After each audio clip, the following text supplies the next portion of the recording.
Welcome, all my fellow Washington brethren and sisters. I am your man and resident Washington football team fan, Lou. Thank you for joining me here on the Washington Football Report. Training Camp Confidential. It is August the 3rd, first day of padded practices for the Washington football team. I want to take care of some house cleaning real quick.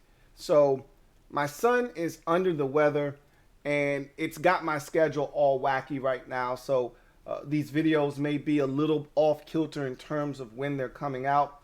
Obviously, once he is nursed back to full health, able to go back to the daycare, then the schedule will be a little bit more rigid and one that you can rely on, and it will be more consistent. So these videos will be more on time as things get back to normal, but right now we're kind of working around his schedule, and when he's taking naps and feeling better and things of that nature, you guys can understand life happens. So with that said, there is a preseason game on Thursday, the first preseason game of the year to get the football season essentially kicked off. We will no longer have any weeks without football moving forward. So this is the mark of the season, the start of the season rather. So I want to respect that game, at least the first half of it. Cowboys, Steelers, Hall of Fame game.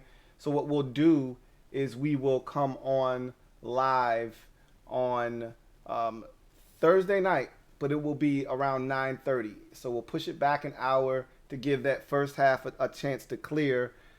Honestly, we probably don't need to push it back that far because Dak Prescott isn't going to play. I can't imagine Ben Roethlisberger playing many snaps, if any. I don't see that game. I mean, for you Washington fans, maybe you want to take a look at Dwayne Haskins. He'll probably be getting a ton of reps in that football game. But whatever the case may be, want to respect the first half of that game, and then we'll come on live and do our thing on Thursday night. So we're not canceling Thursday night's show. We're just going to push it back slightly to give that game an opportunity to get underway and get the first half out of the way. And moving forward, what we'll probably do is move the Washington Football Report live to Wednesday nights to accommodate these Thursday games that are probably going to be coming down the pipeline from here on out. So that's something else to keep in mind as well. But enough of the talk and the chit chat. Let's get to the business of Training Camp Confidential. Second day in Ashburn, first day in pads was a doozy for the Washington football team. A lot of good tidbits to get to, and I want to run through them quickly. We start with Sam Cosmi on the offensive line. He's been the source of a lot of discussion of Washington football team fans, and rightfully so, because this is a guy that could potentially be manning up the right tackle position for us come week one. You know, obviously Cornelius Lucas and his health and what he has going on will be a huge factor in that as well. But if Samuel Cosmi, who they drafted to start, which is why they moved on from Morgan Moses, comes out and shows them what they're looking for, they're going to put the young fella in there right away and allow him to get those reps under his belt. So there's been a lot of conversation about him struggling in camp early. He's going against two of the better pass rushers in the league, in Montez Sweat and Chase Young, each and every single day. Iron sharpens iron, so they want their guys to help Samuel Cosmi get better. If you can block, you know, Chase Young and Montez Sweat on a consistent basis in practice, then you shouldn't have any issues blocking pass rushers around the league consistently as well. So he's had his struggles, which you expect from a young tackle, which is why he wasn't a first-round pick. He's got some holes in his game, some things he needs to clean up, mostly his hands and his technique. We've talked about that already. I talked about that when he was drafted, that, you know, I don't think he's a nasty offensive lineman by any stretch of the imagination, but this guy's very athletic. He has great feet. Yeah, he's a big guy, long arms. He's got everything you're looking for. And arms aren't super long for his size, but everything that you need to be successful in this league. He just needs better work with his technique. So he's been getting a little bit better, and his first two reps in one-on-ones against Chase Young were phenomenal. It's been the first time that he shut Chase Young out in any of these one-on-one drills. So that was a sight for sore eyes. You can see the improvement. You can see him getting better now. It's just about consistency, him taking what he's learning and applying it day after day until it becomes muscle memory and something that he doesn't have to think about. His hands have been a source of frustration amongst the coaching staff, and it's been a point of emphasis that he needs to be able to have his hands in a ready position a lot sooner. His hands are often down, and by the time he gets them up, it's too late. Guys are already on him. In college, you can get away with that. At the pros, guys are a lot more savvy and faster and longer arms as well, and they know how to use them. So these are adjustments that he's making. Had some really good reps against Chase Young, 2 consecutive reps against Young. And then Young did get a little bit of get back during the red zone period, 2-minute drill. Young beat him. Would have probably been a sack. Ultimately, Fitzpatrick throws a touchdown pass. Young was screaming, I got him, I touched him. It would have been a sack. He beat Cosme on the play. So it's going to happen. It's going to go back and forth, just like we talked about William Jackson and Terry McLaurin going at each other and back and forth. You know, each guy's going to win their fair share of battles. Hopefully, Samuel Cosme starts to win his fair share of battles. Look, I want Chase Young kicking his ass just as much as the next man, but at the same time, you want Cosme to be winning some of these battles, and I think we're going to start to see that. I know Rivera has been impressed with Cosme all the way back to OTAs, which is why they moved on from, felt comfortable moving on from Morgan Moses, and I think he's starting to really gain a level of comfort with Samuel Cosme as the pads have gone on. Cornelius Lucas and defensive tackle Matt Ioannidis were both reactivated off of the COVID-19 list. Both guys worked off to the side, however. On the side field, they did not participate in the practice with the other players. So they're slowly working those guys back into the mix, getting them in the right condition before they just throw them to the wolves. So look for those guys to be reacclimated back into practice here very shortly. Washington still has 4 players on the COVID-19 list, including Daron Payne. So hopefully those things clear up here in the near future. Sammis Reyes tweaked his knee at practice. And I said this yesterday, I believe. And I believe this to be true. He's going to, more likely than not, find his way on the IR. I could see that happening. Now, it's very early in camp. They're not going to IR him right now. If he can get back on the field, they're going to put him back out there. They're going to give him reps. They're going to give him every opportunity to make this football team fair and square. However, as we get later into camp, as we get into the preseason, if he has this thing crop up again, and we're in preseason game number 2, they're going to put him on IR because they don't want to lose him. They're going to do the same thing they did to Cam Sims. I think I've mentioned this already, so I don't want to continue to beat a dead horse, but they're going to do the same exact thing they did to Cam Sims a couple of years ago where he could have come back from injury relatively early in the regular season. They decided, you know what, we don't have the roster spot for him, but we don't want to lose him. If we cut him loose, someone's going to snatch him up potentially. We don't want to take that risk. We're going to put him on IR. He'll be around next year. I could see them doing the same thing to Sammis Reyes if he can't stay healthy. This is not a good look for him right now. Obviously, a guy that needs every single rep he can get. Getting injured, there's nothing you can do about injuries, obviously. So we'll see the severity of it. If he's back out there, at practice tomorrow, then it's not a big deal. If he's not out there, then this could be a cause of concern for him because every day that he misses is a chance for him to an opportunity that he's missing to get reps that are invaluable for his growth. So we'll see what happens with Sammis Reyes. I've already said that more than likely this guy's not making the team. They've got to try to be creative to find ways to get him either onto the practice squad or onto the IR injured reserve list so that he isn't exposed to the rest of the league. We'll see what happens. Someone brought up a comment that said he's in the IPP program, so Washington will have an opportunity to keep him without having him being poached by another team. He's not in the International Pathway program anymore, so he's actually signed to the roster, so he would have an opportunity to sign elsewhere, unlike David Bada, who is in the IPP program. He's not subjected to waivers, and there's a roster exemption for David Bada because it's a part of the program, a part of a program that the NFL is using to try to help international growth with players abroad that want to play in the NFL. Sammy Reyes is not a part of that program anymore. He's now on an NFL roster, so we don't get any exemption for him. He either makes this team or he's going to be subjected to waivers. If a team puts in a waiver claim, he's gone. If they don't put in a waiver claim, he can sign with any team he wants, or he can come back and elect to be on the Washington practice squad. But we'll see what happens. We're a ways away from that decision having to be made, but it's something to throw out there. So one of the big matchups in practice with the first day with pads on were the running backs versus linebackers. And I want to talk about the running backs real quick because a lot of you brought up Lamar Miller's name like, oh man, I didn't expect him to throw a monkey wrench in my running back discussion. He hasn't thrown a monkey wrench in mine, which is why I didn't bring him up, because he's not a guy that's going to make this team if you ask me. Now, we've got 3 guys already that were on the roster last year that I don't think are necessarily in jeopardy. Essentially, the first 2 are locks. J.D. McKissick and Antonio Gibson are definitely on the football team.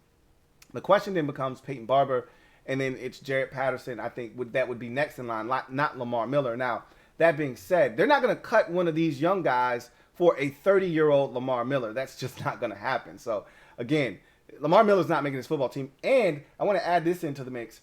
You can't really get a feel for what a running back is all about until the pads go on. We haven't had pads on until now, so hard to really assess any of those running backs and really get excited about. That's why I told you the running back position has been relatively quiet. You're not going to hear a lot about running backs until the pads go on. That's when the running back position really starts to take full effect, and then you start to really get a sense of what these guys are doing in camp. That said, one of the positional drills that was done was protection drills. If you want to be on the field as a running back, you have to be able to protect the quarterback. So your pass pro has to be on point.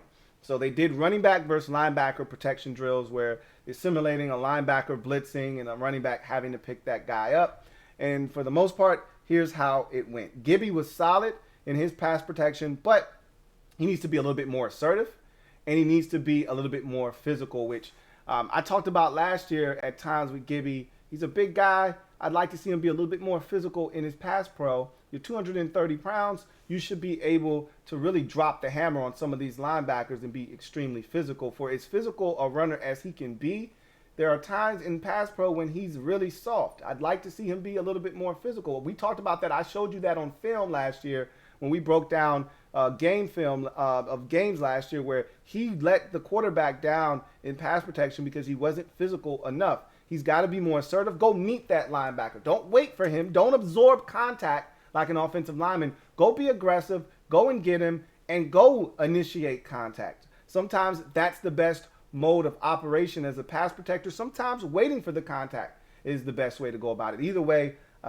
he needs to be more assertive and more physical, but he wasn't terrible in his pass pro.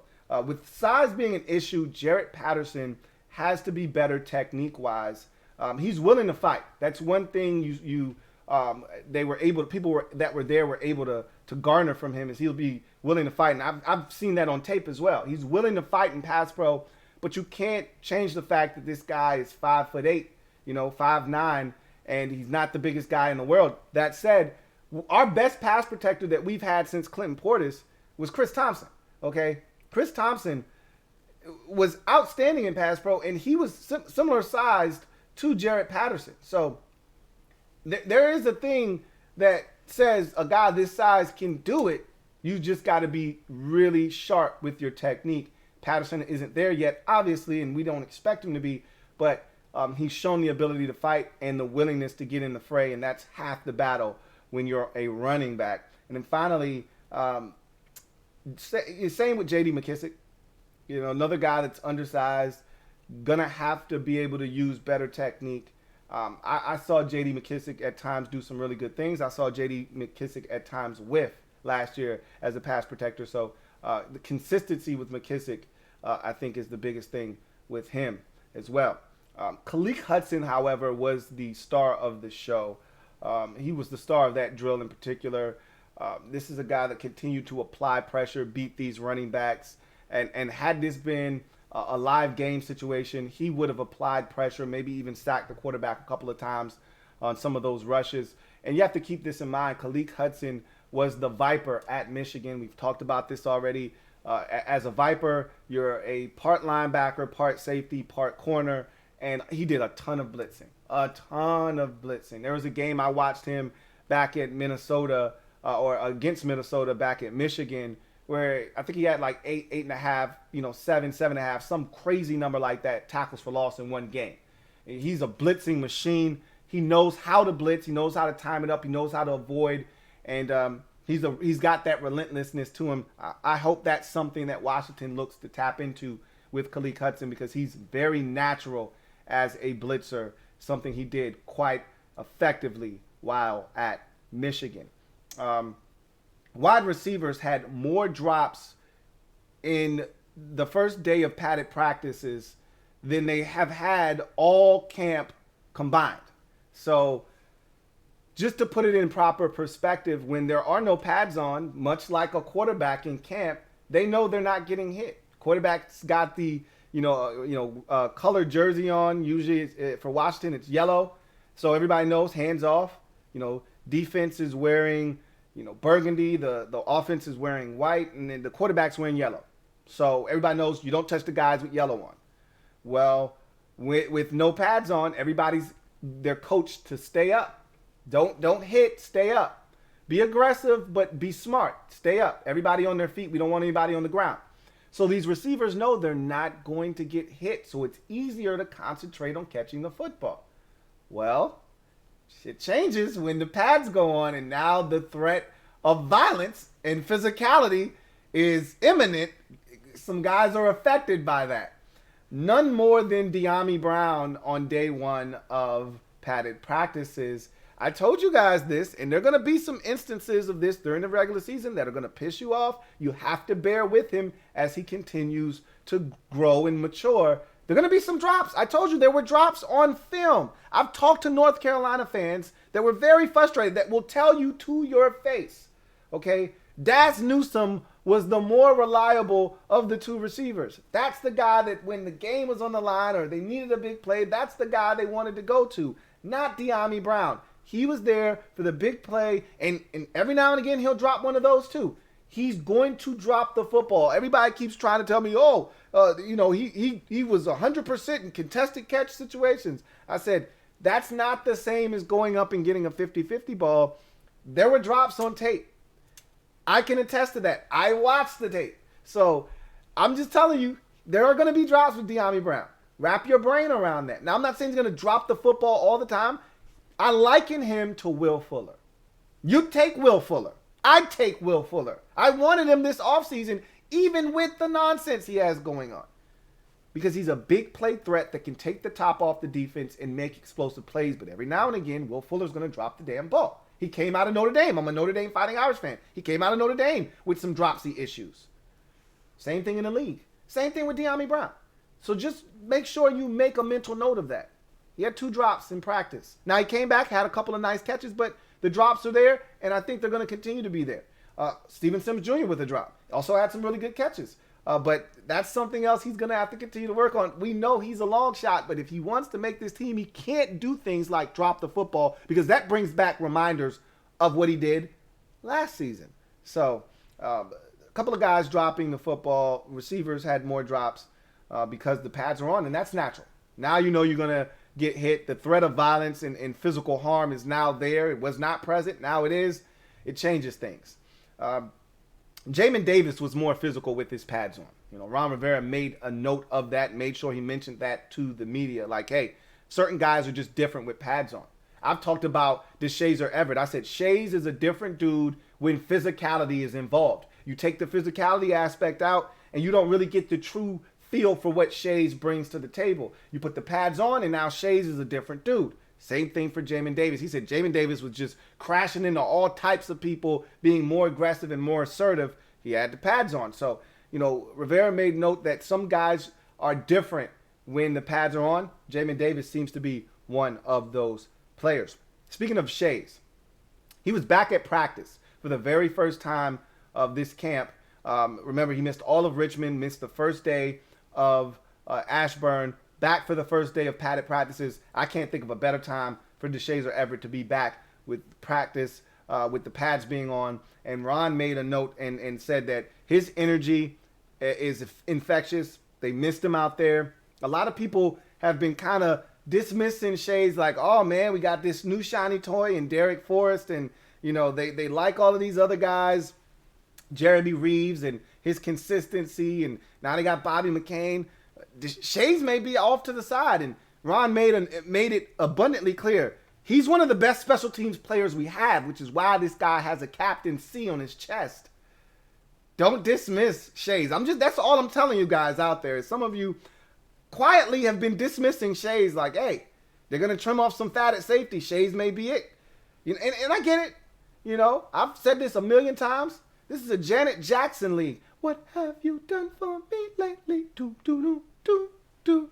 Ooh, yeah. I know it is. And he hasn't been out there lately. So it's easy to dismiss a guy that hasn't been there.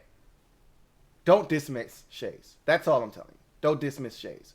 You know, just off of special teams prowess alone. If Troy Apke isn't going to be on this team, you can't afford to cut both Apke and Shays. I don't think Shays is going anywhere. I don't even know why I'm having this conversation. I think I'm having this because I'm being defensive, because I've heard a lot of people, a lot of chatter about Shays potentially not making this football team, and I just don't understand where it's coming from. So, anyway, I digress. With pads on, the referees now come out. So Washington, and this is standard practice around the league. You put the pads on. You want to get a feel for how games are going to be officiated. You bring officials into practice, and they call the game for you so you can get a feel for what you can and can't get away with. And with that said, I've talked about Juice being a guy that I wasn't really all that comfortable with when he was at Minnesota with his hands, especially around the line of scrimmage. Very handsy, very grabby. Well, he was flagged for holding and illegal contact in day number 1 with pads on. So that's something to keep in mind with him. He's a guy that loves to get his hands. He's a physical guy, long arms, longer corner, pause. So you know he wants to get his hands on guys to disrupt them at the line of scrimmage, which you want from your long pause physical corner. However, you have to draw that line. In college, you can get away with it 7, 8, 9, 10 yards down the field. In the pros, they're looking at you. As soon as you hit that 5-yard mark, they're looking at you, and you can't hold at any point.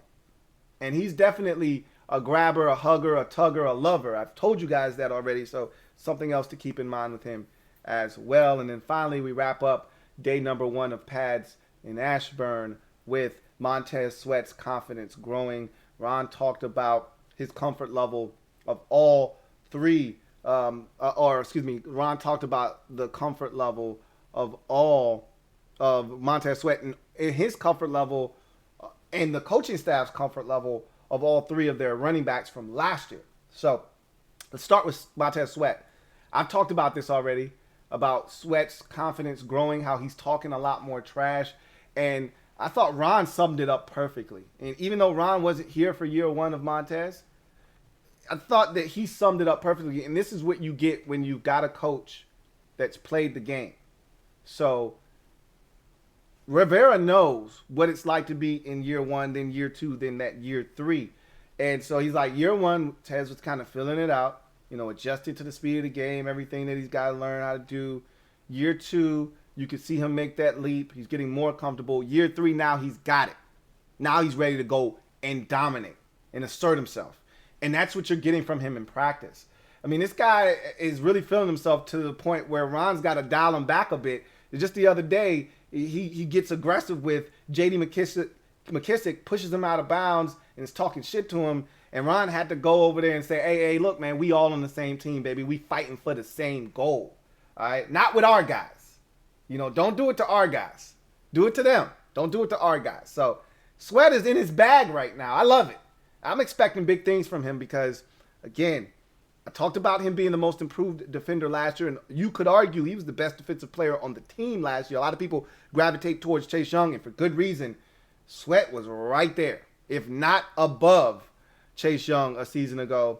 So I wouldn't be shocked if Sweat is, again, one of the leaders defensively of this football team in 2021, because he is a year ahead of Chase Young in terms of his development and growth. But we know what Chase Young's physical gifts are. So Sweats is just right up there with him, though. So, in any event, the 3 running backs, Ron talked about their comfort level with those guys and the coaching staff, more importantly, Randy Jordan, the running backs coach, and his comfort level with those 3 running backs and how they're more comfortable in what situations they can put them in. They're more comfortable in how they call the game and what guys will be able to best serve them in those roles. So I keep talking to y'all about the 3 backs from last year, and y'all so badly want to replace, and it's not all of y'all, but it's a lot of y'all, it's the majority of you, so badly want to replace Peyton Barber. I wouldn't be so hasty to replace him. It's getting so bad now that people are even talking about Lamar Miller, and I'm like, are you kidding me? Seriously, save your breath. If you think that they're taking Lamar Miller over Peyton Barber, you got another thing coming now. Jarrett Patterson is another discussion, but they're not taking Lamar Miller over Peyton Barber. Sorry, not sorry. So I'm just telling you, I think it's going to be the same 3 backs. Personally, nobody drafted Jarrett Patterson. Now, again, the preseason could change all of that. Camp could change all of that. He goes out, balls in camp, gets some reps in the game, and he takes full advantage of it. They say, man, you know what? If we cut this guy, everyone's got tape on him now. See, this is why it was so easy to hide players last year. There was no preseason. So if you had an undrafted guy that was working with you in camp, nobody else knew what that guy was doing in camp for you. So if he didn't get drafted, that means that no one else really loved him all that much to feel like they needed to spend a pick on him. You were good with that guy. This year, everyone's getting to see your stuff. That 5th round pick that you had no problem sneaking onto the practice squad, that guy is in danger of being snatched up if he plays well in the preseason and you don't have a space for him on your roster. So things change when there are preseason games, and it'll be interesting to see what happens with some of these players that we really want back, want them on the practice squad, but they're going to play in these preseason games, and they may make a name for themselves. So that is something to keep in mind. But that's day number 1 of padded practices, August the 3rd. We will be back on August the 4th for Training Camp Confidential. Break down day number 2 in pads in Ashburn here on the Louie Tee Network. Remember, wall-to-wall coverage of training camp, the Washington football team here on the Louie Tee Network. So make sure you stay tuned. Do me a huge favor. If you haven't already done so, please make sure that you hit the subscribe button for more great content. Turn on that notification bell so you don't miss a thing, and hit that like button as it helps this channel grow immensely. Also, I am a Washington fan, etched in burgundy and gold. My Washington spirit will never die. Washington spirit will never fold. Until we meet again, hail to our beloved Washington football team. Remember, we're going to move back the Thursday night live stream about an hour to 9:30 to give that Hall of Fame game the chance to breathe. You know, if any players of note play, I want to watch those guys. By the time we get to the second half, it'll be a bunch of those fringe players. We don't care about them. That's when we'll come on live and we'll start talking about the burgundy and gold. With that in mind, you guys have a good one. Take care and keep your eyes peeled for Training Camp Confidential here on the Louie Tee Network. Until next time, you guys, get off the bench and get in the game and kick it with me, your man Louie Tee. Have a good one. LouieTeeNetwork.